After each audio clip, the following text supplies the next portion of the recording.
ਮੈਨੂੰ ਨਹੀਂ ਲੱਗਦਾ ਕਿ ਝੋਨੇ ਦੀ ਖੇਤੀ ਨਾਲ ਪੰਜਾਬ ਦੇ ਕਿਸਾਨਾਂ ਨੂੰ ਫਾਇਦਾ ਹੁੰਦਾ ਹੋਵੇ। ਇਹ ਝੋਨੇ ਦੀ ਖੇਤੀ ਕਿੰਨਾ ਸਾਡਾ ਨੁਕਸਾਨ ਕਰਨ ਦੀ ਹੈ, ਸਾਡੀ ਜ਼ਮੀਨ ਹੇਠਲੇ ਪਾਣੀ ਦਾ, ਸਾਡੀਆਂ ਜ਼ਮੀਨਾਂ ਦਾ, ਔਰ ਕੱਦੂ ਕਰਕੇ ਅਸੀਂ ਜ਼ਮੀਨਾਂ ਤੇ ਲੈਂਟਰ ਪਾਉਂਦੇ ਆ, ਕਿੰਨਾ ਨੁਕਸਾਨ ਕਰਨ ਦੇ ਆ।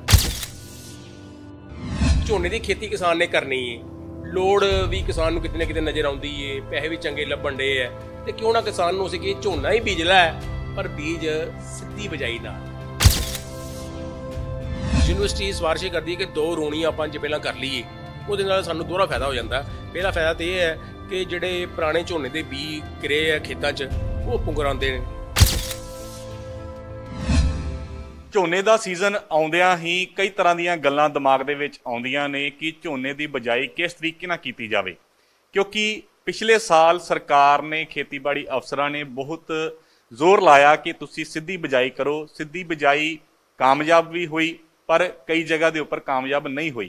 तो इस बार किस तकनीक के नाल किसान झोना लाउण, किस तरीके नाल झाड़ वध आवेगा, किस तरीके नाल फायदा होवेगा। इस वेले असी खेतीबाड़ी ऑफिस दे विच बैठे हाँ। खेतीबाड़ी अफसर नरेश गुलाटी जी मेरे नाल ने, गलबात करते हैं कि किसानां नूं इस बार फायदा झोने की फसल दे विच किवें होवेगा। गुलाटी साहब, सब तो पहलां तां धन्नवाद समां दित्ता ते स्वागत। धन्नवाद, thank you ji, thank you.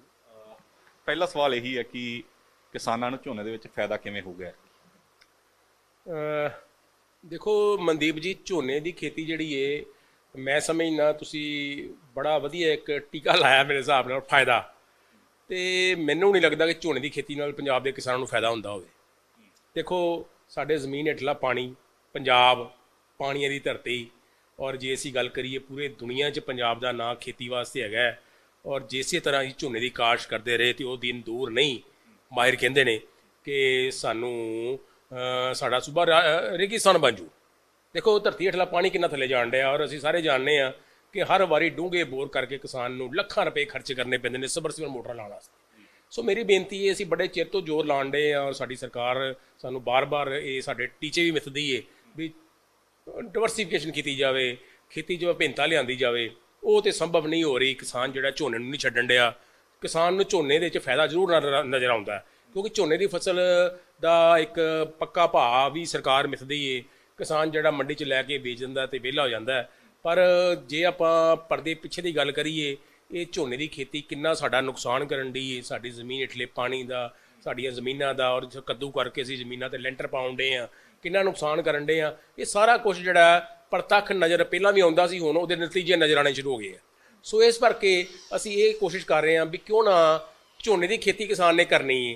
लोड़ भी किसान नूं किते ना किते नज़र आउंदी है, पैसे भी चंगे लभण दे आ, ते क्यों ना किसान नूं असीं कि झोना ही बीज लै, पर बीज सिद्धी बजाई नाल, बीज नवें ढंग दे नाल, तां कि उहदे नाल पानी भी बचे, तेरी थोड़ी बहुती लेबर भी बचे, ते निरोल आमदन वधे। इस पक्षों सरकार उपराले कर रही है। और पिछले वरे भी भावें करोना महामारी करके सानूं मजदूरां दी कमी आई सी, किसानां ने झोने दी बिजाई कीती सी, पर गल है कि वो किते किते सिरे नहीं चढ़ी। काफ़ी किसानों ने कामयाबी भी हासिल की, और एरकी सरकार ने बड़ा नारा दिता है, कामयाब किसान खुशहाल पंजाब। उसका मकसद यो ही है कि आप किसान की कामयाबी झोने की सिद्धी बिजाई करिए। पिछली वारी असीं खुद देखिया कि तुसीं फील्ड दे विच जाके किसानां नूं समझाया, सैमीनार बड़े कीते कि सिद्धी बिजाई करो, कामयाब होई हो किते ना किते, चलो असीं कह सकते हैं। इस बार कोई नवीं तकनीक लिआंदी गई है इस झोने दे विच? मनदीप जी, तकनीक तो सिद्धी बिजाई की उही है। यूनीवर्सिटी क्योंकि तजर्बे करती रहिंदी है, किसानां दे तजर्बे भी हुंदे ने, ਜਦੋਂ ਦੋਵੇਂ ਤਜਰਬੇ ਮਿਲਦੇ ਨੇ ਫਿਰ ਨਤੀਜੇ ਜਿਹੜੇ ਨੇ ਵਧੀਆ ਆਉਂਦੇ ਨੇ, ਸੁਖਾਵੇਂ ਆਉਂਦੇ ਨੇ। ਸੋ ਪਿਛਲੀ ਵਾਰੀ ਕੌੜੇ ਮਿੱਠੇ ਤਜਰਬੇ ਸਾਨੂੰ ਹੋਏ, ਉਹ ਕੌੜੇ ਮਿੱਠੇ ਤਜਰਬਿਆਂ ਦਾ ਅਸੀਂ ਲਾਹਾ ਐਰਕੀ ਲੈਣ ਦੀ ਕੋਸ਼ਿਸ਼ ਕਰ ਰਹੇ ਹਾਂ। ਕਿਸਾਨਾਂ ਨੂੰ ਸਮਝਾ ਰਹੇ ਹਾਂ ਵੀ ਜਿੱਥੇ ਆਪਾਂ ਫੇਲ ਹੋਏ, ਕਿਉਂਕਿ ਇਹ ਨਹੀਂ ਆਪਾਂ ਕਹਿ ਰਹੇ ਵੀ ਦੇਖੋ ਜੀ 100% ਕਿਸਾਨ ਕਾਮਯਾਬ ਹੋ ਗਿਆ, ਕਿਉਂਕਿ ਪਿਛਲੇ 15-20 2-3 ਦਹਾਕਿਆਂ ਤੋਂ ਅਸੀਂ ਰਵਾਇਤੀ ਢੰਗ ਨਾਲ ਝੋਨਾ ਲਾਣ ਡੇ ਹਾਂ। यकदम संभव नहीं है सीधी बिजाई वाले पासे आना, और जो कई किसान सीधी बिजाई वाले पासे यकदम आए ने तो कई फेल भी होए ने। देखो एवें आपां जे कहिए जी कामयाब हो गई, पर जिहड़े कामयाब होए ने कुछ कारणा करके होए, उन्हां कारणों नूं लभण दी जरूरत है। असीं उन्हां कारणों लभण दी कोशिश की, असीं देखिया भी कित्थे किसान ने कोशिश की और किसान कित्थे गलती करदा। सो उस गलती नूं, उस उन्हां लोड़ां नूं असीं देखण दी कोशिश की। यूनीवर्सिटी ने भी देखिया, ये देखिया किसान जिहड़ा है वो सीधी बिजाई ਜੇ ਕਰਨਾ ਚਾਹੁੰਦਾ ਤੇ ਤਕਨੀਕੀ ਕਿਤੇ ਨਾ ਕਿਤੇ ਗਲਤੀਆਂ ਕਰ ਪੈਂਦਾ, ਜਿਹਦੇ ਕਰਕੇ ਉਹਨੂੰ ਕੌੜੇ ਤਜਰਬੇ ਹੁੰਦੇ ਨੇ ਔਰ ਉਹ ਤਜਰਬੇ ਉਹ ਬਾਕੀ ਕਿਸਾਨਾਂ ਤੱਕ ਪ੍ਰਸਾਰਿਤ ਵੀ ਹੁੰਦੇ ਨੇ। ਸੋ ਐਰਕੀ ਅਸੀਂ ਇਸ ਮੁਹਿੰਮ ਦੇ ਵਿੱਚ ਸਰਕਾਰ ਨੇ ਵੀ ਉਪਰਾਲੇ ਕੀਤੇ ਨੇ ਵੀ ਝੋਨੇ ਦੀ ਸਿੱਧੀ ਬਿਜਾਈ ਕਰਨੀ ਹੈ। ਯੂਨੀਵਰਸਿਟੀ ਨੇ ਨਵੇਂ ਇੱਕ ਹੋਰ ਵੀ ਰਸਾਇਣ ਵੀ ਦਿੱਤੇ ਨੇ, ਨਵੇਂ ਢੰਗ ਵੀ ਜ਼ਾਹਿਰ ਕੀਤੇ ਨੇ, ਉਹ ਮੈਂ ਚਾਹਾਂਗਾ ਕਿ ਜ਼ਰੂਰ ਦੱਸਾਂ ਤੁਹਾਡੇ ਇਸ ਮਾਧਿਅਮ ਰਾਹੀਂ। ਪਹਿਲੀ ਗੱਲ ਇਹ ਹੈ ਕਿ ਝੋਨੇ ਦੀ ਸਿੱਧੀ ਬਿਜਾਈ ਜਿਹੜੀ 1 ਜੂਨ ਤੋਂ ਸਰਕਾਰ ਨੇ ਕਹੀ ਹੈ ਕਿ ਉਸ ਤੋਂ ਕਰੋ, ਔਰ ਜਿੱਥੇ ਆਪਾਂ 1 ਜੂਨ ਤੋਂ ਬਿਜਾਈ ਦੀ ਗੱਲ ਕਰਨੇ ਆ ਤੇ ਇਹ ਵੀ ਸਰਕਾਰ ਨੇ ਕਰਤਾ ਕਿ ਕਿਸਾਨ ਨੂੰ ਬਿਜਲੀ ਵੀ ਚਾਹੀਦੀ ਹੈ ਨਾ। ਸੋ ਉਸ ਬਿਜਲੀ ਜਿਹੜੀ ਇਹ ਕਿਸਾਨ ਨੂੰ ਪਹੁੰਚਾਉਣ ਵਾਸਤੇ ਪੰਜਾਬ ਜਿਹੜੀ ਬਿਜਲੀ ਬੋਰਡ ਹੈ ਉਹਨੂੰ ਹਦਾਇਤਾਂ ਸਰਕਾਰ ਨੇ ਕੀਤੀਆਂ ਕਿ 8 ਘੰਟੇ ਦੀ ਸਪਲਾਈ ਜਿਹੜੀ ਹੈ ਉਹ ਦਰੁਸਤ ਕੀਤੀ ਜਾਵੇ, ਪੂਰੀ ਕੀਤੀ ਜਾਵੇ ਤੇ ਉਹਦੇ ਨਾਲ ਕਿਸਾਨ ਨੂੰ ਫਾਇਦਾ ਹੋ ਸਕਦਾ। ਤਾਂ ਕਿ ਜੇ ਆਪਾਂ ਗੱਲ ਕਰਨੇ ਆ ਰੌਣੀ ਦੀ, ਯੂਨੀਵਰਸਿਟੀ ਸਿਫਾਰਿਸ਼ ਕਰਦੀ ਹੈ ਕਿ 2 ਰੌਣੀਆਂ ਆਪਾਂ ਜੇ ਪਹਿਲਾਂ ਕਰ ਲਈਏ ਉਹਦੇ ਨਾਲ ਸਾਨੂੰ ਦੋਹਰਾ ਫਾਇਦਾ ਹੋ ਜਾਂਦਾ। ਪਹਿਲਾ ਫਾਇਦਾ ਤਾਂ ਇਹ ਹੈ ਕਿ ਜਿਹੜੇ ਪੁਰਾਣੇ ਝੋਨੇ ਦੇ ਬੀਜ ਕਿਰੇ ਆ ਖੇਤਾਂ 'ਚ ਉਹ ਪੁੰਗਰ ਆਉਂਦੇ ਨੇ, ਫਿਰ ਨਦੀਨ ਜਿਹੜੇ ਹੈਗੇ ਨੇ ਉਹ ਪੁੰਗਰ ਆਉਂਦੇ ਨੇ ਤੇ ਬਾਅਦ 'ਚ ਖੇਤ ਨੂੰ ਵਾਹਨੇ ਆਪਾਂ ਤੇ ਸਾਡਾ ਉਹ ਕਾਫੀ ਹੱਦ ਤੱਕ ਬਚਤ ਹੋ ਜਾਂਦੀ ਹੈ। ਝੋਨੇ ਦੀ ਸਿੱਧੀ ਬਿਜਾਈ DSR ਵਿਧੀ ਰਾਹੀਂ, DSR ਮਸ਼ੀਨ ਦੇ ਰਾਹੀਂ ਜਾਂ ਲੱਕੀ ਸੀਡ ਰਾਹੀਂ ਕਰਨ ਦੀ ਆਪਾਂ ਸਿਫਾਰਿਸ਼ ਕਰਨੇ ਆ। ਔਰ ਇਹ ਗੱਲ ਦੇਖੀ ਗਈ ਹੈ ਕਿ ਸਿੱਧੀ ਬਿਜਾਈ ਦਾ ਜਿਹੜਾ ਬੀਜ ਆਪਾਂ 8 ਕਿਲੋ ਕਿੱਲੇ ਦਾ ਪਾਉਣਾ ਹੈ ਉਹਨੂੰ ਭਿਉਂ ਲਈਏ ਪਹਿਲਾਂ ਆਪਾਂ 10 ਤੋਂ 12 ਘੰਟੇ ਵਾਸਤੇ। ਉਹ ਭਿਉਣ ਤੋਂ ਬਾਅਦ ਜਦੋਂ ਅਸੀਂ ਬਿਜਾਈ ਕਰਾਂਗੇ ਤੇ ਬਿਜਾਈ ਆਪਾਂ ਬਹੁਤੀ ਡੂੰਘੀ ਨਹੀਂ ਕਰਨੀ, ਬਿਜਾਈ ਇੰਚੀ ਸਵਾ ਇੰਚੀ ਤੱਕ ਆਪਾਂ ਰੱਖਣੀ ਬਿਜਾਈ। ਔਰ ਬਿਜਾਈ ਕਰਨ ਤੋਂ ਤੁਰੰਤ ਬਾਅਦ ਇੱਥੇ ਬੜੀ ਸੋਚ ਸਮਝਣ ਵਾਲੀ ਗੱਲ ਏ। ਬਹੁਤੇ ਕਿਸਾਨਾਂ ਨੇ ਕੀ ਕੀਤਾ ਕਿ ਬਿਜਾਈ ਕਰਤੀ ਤੇ ਫਿਰ ਅਵੇਸਲੇ ਹੋ ਗਏ ਵੀ ਬਿਜਾਈ ਮੁੱਕ ਗਈ, ਕੋਈ ਗੱਲ ਨਹੀਂ ਹੈ ਨਾ, ਬੰਦਾ ਸੋਚਦਾ। ਪਰ ਜਦੋਂ ਅਸੀਂ ਸਿੱਧੀ ਬਿਜਾਈ ਕਰਨੀ ਹੈ ਉਦੋਂ ਇਹ ਸਿਫਾਰਿਸ਼ ਹੈ ਕਿ ਆਪਾਂ ਉਸੇ ਦਿਨ ਹੀ ਸ਼ਾਮਾਂ ਨੂੰ ਸਪਰੇਅ ਕਰੀਏ। ਉਹ ਜਿਹੜੀ ਸ਼ਾਮਾਂ ਨੂੰ ਸਪਰੇਅ ਕਰਨੀ ਹੈ ਉਹ ਸਪਰੇਅ ਸਾਡੇ ਵਾਸਤੇ ਫਾਇਦੇਮੰਦ ਸਾਬਤ ਹੋਏਗੀ। 1 ਲੀਟਰ ਸਟੌਂਪ ਦਵਾਈ ਦੀ ਸਪਰੇਅ ਦੀ ਆਪਾਂ ਸਿਫਾਰਿਸ਼ ਕਰਨੀ ਹੈ, ਉਹਦੇ ਨਾਲ ਕਾਫੀ ਨਦੀਨ ਜਿਹੜੇ ਨੇ ਉੱਥੇ ਬਹਿ ਜਾਂਦੇ ਨੇ, ਮਰ ਜਾਂਦੇ ਨੇ। ਇਸ ਪੱਖੋਂ ਇੱਕ ਤਾਂ ਇਹ ਤਕਨੀਕ ਬੜੀ ਜ਼ਰੂਰੀ ਹੈ, ਤਰ-ਬਤਰ ਹਾਲਤ ਬੜੀ ਜ਼ਰੂਰੀ ਹੈ ਕਿਉਂਕਿ ਜਿਵੇਂ ਸੁੱਕੇ ਦੇ ਬਿਜਾਈ ਕਰਨੇ ਆ ਉਹਦਾ ਵੀ ਕਿਸਾਨ ਘੱਟ ਕਾਮਯਾਬ ਹੋਏ ਆ। ਔਰ ਜਿੱਥੇ ਕਾਮਯਾਬੀ ਦੀ ਜਿਹੜੀ ਨਾਲ ਦੀ ਨਾਲ ਪਕਿਆਈ ਇਸ ਪੱਖੋਂ ਹੁੰਦੀ ਹੈ ਕਿ ਸਿੱਧੀ ਬਿਜਾਈ ਕਰਨ ਤੋਂ ਬਾਅਦ ਇੱਕ ਤਾਂ ਸਪਰੇਅ ਸ਼ਾਮਾਂ ਨੂੰ ਕਰਨਾ ਔਰ ਨਾਲ ਦੇ ਨਾਲ ਜਿਹੜਾ ਪਹਿਲਾ ਪਾਣੀ ਲਾਉਣਾ ਉਹ 21ਵੇਂ ਦਿਨ ਬਾਅਦ ਲਾਉਣਾ। 21 ਦਿਨ ਬਾਅਦ ਲਾਉਣਾ, 21 ਦਿਨ ਬਾਅਦ ਪਾਣੀ ਲਾਉਣਾ। ਉਹ 21 ਦਿਨ ਬਾਅਦ ਪਾਣੀ ਮਨਦੀਪ ਜੀ ਬੜਾ ਫਾਇਦੇਮੰਦ ਸਾਬਤ ਹੁੰਦਾ ਜੇ। ਉਹ ਇਸ ਕਰਕੇ ਫਾਇਦੇਮੰਦ ਹੁੰਦਾ ਕਿ ਜਦੋਂ 21 ਦਿਨ ਪਾਣੀ ਲਾਉਣਾ ਤੇ ਝੋਨਾ ਜਿਹੜਾ ਹੈ ਉਹਦੀਆਂ ਜੜ੍ਹਾਂ ਮਜ਼ਬੂਤ ਹੁੰਦੀਆਂ। ਸ਼ੁਰੂਆਤ ਵੇਲੇ ਕਿਸਾਨ ਨੂੰ ਲੱਗਦਾ ਹੈ ਕਿ ਮੇਰਾ ਝੋਨਾ ਜਿਹੜਾ ਪਨੀਰੀ ਰਾਹੀਂ ਬਿਜਾਈ ਤੋਂ ਕਾਫੀ ਪਿੱਛੇ ਜਾਣ ਡਿਆ। ਕਈ ਵਾਰੀ ਕਿਸਾਨ ਨੂੰ ਆਲੇ ਦੁਆਲੇ ਦੂਜੇ ਕਿਸਾਨ ਕਹਿੰਦੇ ਵੀ ਨੇ ਕਿੱਥੇ ਫਸ ਗਿਆ ਤੂੰ, ਪਰ ਇਹ ਤੇ ਇੱਥੇ ਸਬਰ ਦੀ ਜ਼ਰੂਰਤ ਹੈਗੀ ਹੈ। ਥੋੜਾ ਬੰਦਾ ਕਾਹਦਾ ਲੋਕੀ ਟਿਚਣਾ ਕਰਦੇ ਆ, ਪਰ ਉਹ ਟਿਚਰਾਂ ਨੂੰ ਜੇ ਅਸੀਂ ਸਾਡੇ ਕਈ ਕਿਸਾਨਾਂ ਨੇ ਕਿਹਾ ਕਿ ਅਸੀਂ ਤੇ ਕੰਨ ਬੰਦ ਕਰ ਲਏ, ਅਸੀਂ ਕਿਹਾ ਵੀ ਨਹੀਂ ਆਪਾਂ ਦੇਖਣਾ ਵੀ ਗੱਲ ਕੀ ਹੈ। ਦੇਖੋ ਇਹ ਕੰਨ ਬੰਦ ਕਰਨ ਵਾਲੀ ਗੱਲ ਮੈਂ ਇਹ ਨਹੀਂ ਕਹਾਂਗਾ, ਹਰ ਕਿਸੇ ਦੀ ਗੱਲ ਸੁਣਨੀ ਚਾਹੀਦੀ ਹੈ, ਪਰ ਗੱਲ ਹੈ ਕਿ ਆਪਾਂ ਨੂੰ ਪਹਿਲੇ ਸਾਲ ਥੋੜ੍ਹਾ ਜਿਹਾ ਰਕਬਾ ਜ਼ਰੂਰ ਲਿਆਉਣਾ ਚਾਹੀਦਾ ਇਹਦੇ ਬਾਰੇ। ਜੇ ਅਸੀਂ ਨਹੀਂ ਤਜਰਬਾ ਪਿਛਲੇ ਸਾਲ ਕੀਤਾ, ਐਰਕੀ ਮੇਰੀ ਬੇਨਤੀ ਹੈ ਆਪਾਂ 10% 20% ਰਕਬਾ ਸਿੱਧੀ ਬਿਜਾਈ ਨਾਲ ਲਈਏ ਤਾਂ ਕਿ ਸਾਡੇ ਪੱਕਾ ਤਜਰਬਾ ਹੋ ਜਾਵੇ। ਫਿਰ ਅਸੀਂ ਕੰਨ ਬੰਦ ਕਰ ਸਕਦੇ ਹਾਂ ਵੀ ਲਓ ਜੀ ਮੈਨੂੰ ਆਪਣੇ ਆਪ 'ਤੇ ਵਿਸ਼ਵਾਸ ਹੈ। ਸੋ ਵਿਸ਼ਵਾਸ ਹਾਸਲ ਕਰਨ ਵਾਸਤੇ ਇਹ ਤਾਂ ਤੁਸੀਂ ਟੈਕਨੀਕ ਦੱਸਦੀ ਕਿ ਕਿੱਦਾਂ ਲਾਉਣਾ, ਬੀਜ ਕਿਹੜਾ ਵਧੀਆ ਜਿਹੜਾ ਜ਼ਿਆਦਾ ਝਾੜ ਦੇਵੇ? ਬਿਲਕੁਲ ਜੀ, ਜਿਹੜੀ ਸਿੱਧੀ ਬਿਜਾਈ ਦੀ ਗੱਲ ਕਰੀਏ ਆਪਾਂ, ਵੈਸੇ ਤਾਂ ਇੱਕ ਪੰਜਾਬ ਖੇਤੀਬਾੜੀ ਯੂਨੀਵਰਸਿਟੀ ਨੇ ਕਾਫੀ ਸਿਫਾਰਿਸ਼ਾਂ ਕੀਤੀਆਂ ਕਿਸਮਾਂ ਦੀਆਂ ਜਿਹੜੀਆਂ ਅਸੀਂ ਰਵਾਇਤੀ ਢੰਗ 'ਚ ਬੀਜ ਸਕਦੇ ਹਾਂ, ਸਿੱਧੀ ਬਿਜਾਈ 'ਚ ਲਾ ਸਕਦੇ ਹਾਂ। ਪਰ ਅਸੀਂ ਇਹ ਦੇਖਿਆ ਗਿਆ ਕਿ ਉਹ ਕਿਸਮਾਂ ਜ਼ਿਆਦਾ ਵਧੀਆ ਨੇ ਜਿਹੜੀਆਂ ਕਿਸਮਾਂ ਘੱਟ ਸਮਾਂ ਲੈਣ ਵਾਲੀਆਂ ਹੁੰਦੀਆਂ। ਉਹ 'ਚ ਕਿਸਾਨ ਨੂੰ ਵਿਸ਼ਵਾਸ ਜਲਦੀ ਹੁੰਦਾ ਕਿਉਂਕਿ PRQ-26 ਹੈ ਜੋ ਲਾਵਾਂਗੇ ਤਾਂ ਉਹ ਬੜੀ ਤੇਜ਼ੀ ਨਾਲ ਵੱਧਦੀ ਹੈ। ਜੋ ਤੇਜ਼ੀ ਨਾਲ ਵੱਧਦੀ ਹੈ ਤਾਂ ਕਿਸਾਨ ਦੇ ਮਨ 'ਚ ਹੌਸਲਾ ਆ ਜਾਂਦਾ ਵੀ ਲਓ ਜੀ ਇਹ ਕੰਮ ਠੀਕ ਹੈ। ਅਤੇ ਜੇ ਆਪਾਂ ਲੰਮਾ ਸਮਾਂ ਲੈਣ ਵਾਲੀ ਕਿਸਮਾਂ ਲਾਉਂਦੇ ਤਾਂ ਉਹ ਥੋੜ੍ਹਾ ਸਮਾਂ ਜ਼ਿਆਦਾ ਲੈਂਦੀਆਂ, ਥੋੜ੍ਹਾ ਜਿਹਾ ਮਨ ਨੂੰ ਦਿਲਾਸਾ ਦੇਣਾ ਔਖਾ ਹੋ ਜਾਂਦਾ ਕਈ ਵਾਰੀ। ਸੋ 126 ਕਿਸਮ ਹੈਗੀ ਹੈ ਜਾਂ 1509 ਕਿਸਮ ਹੈ, ਇਹ 2 ਕਿਸਮਾਂ ਦੀ ਅਸੀਂ ਸਿੱਧੀ ਬਿਜਾਈ ਵਾਸਤੇ ਸਿਫਾਰਿਸ਼ ਕਰਨੇ ਆ ਕਿ ਜੇ ਇਹਨਾਂ ਦੀ ਕਿਸਮਾਂ ਦੀ ਕਰਾਂਗੇ ਤਾਂ ਸਾਨੂੰ ਜ਼ਿਆਦਾ ਜਲਦੀ ਨਾਲ ਸਾਨੂੰ ਚੰਗੇ ਨਤੀਜੇ ਵੀ ਮਿਲਦੇ ਨੇ। ਇਹ ਜਿਹੜੀ ਕਿਸਮਾਂ ਤੁਸੀਂ ਦੱਸੀਆਂ ਇਹ ਪਰਮਲ 'ਚ ਆਉਂਦੀਆਂ ਨੇ, ਬਾਸਮਤੀ ਦੇ ਲਈ ਕਿਹੜੀ ਵਧੀਆ ਨੇ? 1509। ਹਾਂ, ਉਹ ਸਿੱਧੀ ਬਿਜਾਈ ਦੇ ਵਿੱਚ ਕੋਈ ਬਾਸਮਤੀ ਤੇ ਕੋਈ ਅਸਰ ਤਾਂ ਨਹੀਂ ਪੈਂਦਾ? ਕੋਈ ਅਸਰ ਨਹੀਂ ਹੋਏਗਾ, ਕੋਈ ਅਸਰ ਨਹੀਂ ਹੋਏਗਾ। ਪਿਛਲੀ ਵਾਰ ਬਾਸਮਤੀ ਦਾ ਕਿਸ ਤਰੀਕੇ ਨਾਲ ਝਾੜ ਰਿਹਾ?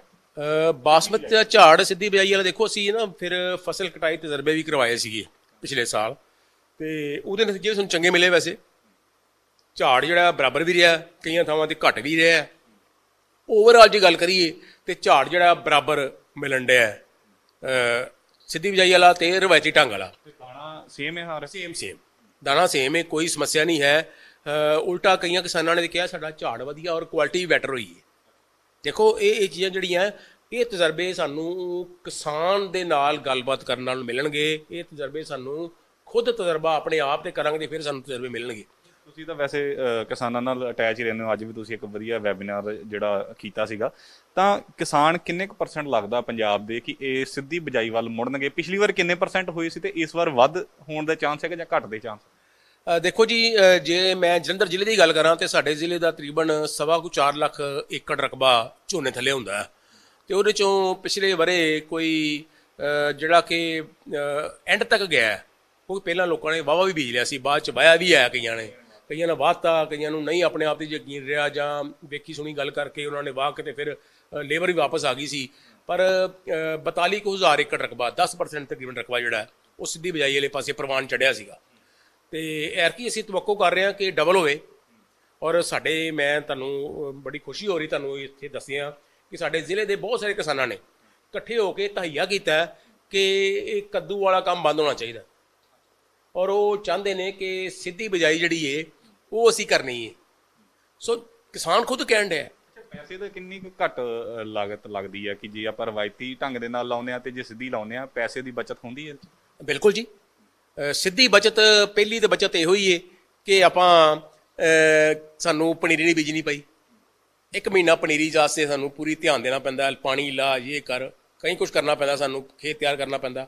ਫਿਰ ਉਹ ਜਿਹੜੀ ਪਨੀਰੀ ਉਹਨੂੰ ਪੁੱਟ ਕੇ ਆਪਾਂ ਖੇਤਾਂ 'ਚ ਲਾਉਣਾ, ਉਹਦੀ ਲੇਬਰ ਚਾਹੀਦੀ ਹੈ। ਰੁਪਈਆ 2-2.5 ਹਜ਼ਾਰ ਘੱਟ ਤੋਂ ਘੱਟ ਲੇਬਰ ਲੈ ਲੈਂਦੀ ਹੈ। ਹੁਣ ਤਾਂ 2-2.5 ਵਾਲੀ ਗੱਲ ਨਹੀਂ ਰਹਿ ਗਈ। ਸੋ ਗੱਲ ਇਹ ਹੈ ਕਿ ਵੱਖ-ਵੱਖ ਥਾਵਾਂ ਦਾ ਵੱਖ-ਵੱਖ ਹਿਸਾਬ ਹੈ। ਮੈਂ ਬੇਨਤੀ ਕਰਾਂ ਕਿ ਜੋ ਆਪਾਂ ਐਵਰੇਜ ਲਾਈਏ 4.5 ਤੋਂ 5,000 ਰੁਪਈਆ ਖਰਚਾ ਜਿਹੜਾ ਉਹ ਸਾਡਾ ਸਿੱਧੀ ਸ਼ੁਰੂਆਤੀ ਬਚਤ ਹੈ। ਫਿਰ ਤੁਸੀਂ ਕਹੋਗੇ ਕਿ ਸਾਨੂੰ ਸਪਰੇਅ ਜ਼ਿਆਦਾ ਕਰਨੀ ਪੈਂਦੀ ਹੈ, ਇੱਕ ਸਪਰੇਅ ਵੱਧ ਕਰਨਾ ਪੈਂਦਾ। ਉਹ ਸਪਰੇਅ ਜਿਹੜਾ ਉਹ ਵੀ ਤਦ ਕਰਨਾ ਪੈਂਦਾ ਜੇ ਅਸੀਂ ਸਹੀ ਢੰਗ ਨਾਲ ਪਹਿਲਾਂ ਚੱਲ ਪਾਂਗੇ, ਬਾਅਦ 'ਚ ਉਹ ਵੀ ਕਰਨ ਦੀ ਜ਼ਰੂਰਤ ਨਹੀਂ ਕਈਆਂ ਨੂੰ ਪਈ।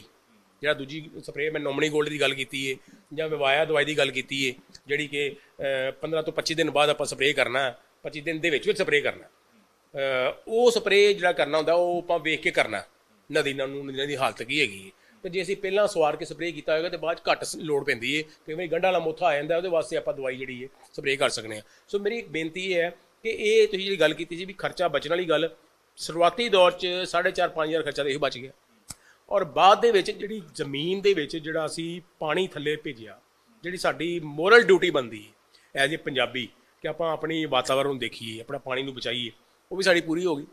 ਫਿਰ ਜਿਹੜੀ ਤੁਹਾਡੀ ਖੇਤ ਦੇ ਵਿੱਚ ਕਈ ਤਰ੍ਹਾਂ ਦੇ ਗੰਡੋਏ, ਕਈ ਤਰ੍ਹਾਂ ਦੇ ਮਿੱਤਰ ਜੀਵ ਜਿਹੜੇ ਨੇ ਪ੍ਰਫੁੱਲਤ ਹੁੰਦੇ ਨੇ, ਪਾਣੀ ਦੇ ਵਿੱਚ ਕੋਈ ਨਹੀਂ ਰਹਿੰਦਾ, ਪਾਣੀ ਸਭ।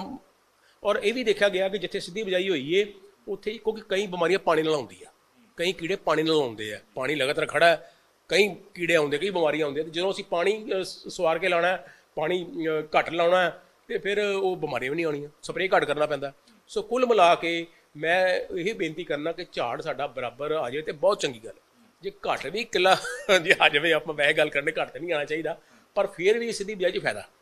ਹੋਰ ਚੀਜ਼ਾਂ ਦਾ ਬਹੁਤ ਫਾਇਦਾ, ਪੈਸੇ ਦੇ ਨਾਲ ਨਾਲ ਵਾਤਾਵਰਨ ਨੂੰ ਵੀ ਧਿਆਨ 'ਚ ਰੱਖਦੇ ਆ। ਤਾਂ ਧੰਨਵਾਦ ਗਵਾੜ ਸਾਹਿਬ, ਤੁਸੀਂ ਵਿਸਤਾਰ ਦੇ ਨਾਲ ਜਾਣਕਾਰੀ ਦਿੱਤੀ। ਸੋ ਝੋਨੇ ਦਾ ਸੀਜ਼ਨ ਆ ਚੁੱਕਿਆ ਆ। ਸਿੱਧੀ ਜੇ ਬਿਜਾਈ ਕਰੋਗੇ ਤਾਂ 1 ਜੂਨ ਨੂੰ ਹੋਵੇਗੀ, ਜੇ ਦੂਸਰੇ ਤਰੀਕੇ ਨਾਲ ਕਰੋਗੇ ਤਾਂ 10 ਤਰੀਕ ਨੂੰ ਜਿਹੜੀ ਬਿਜਾਈ ਇਸ ਦੀ ਹੋਣੀ ਹੈ।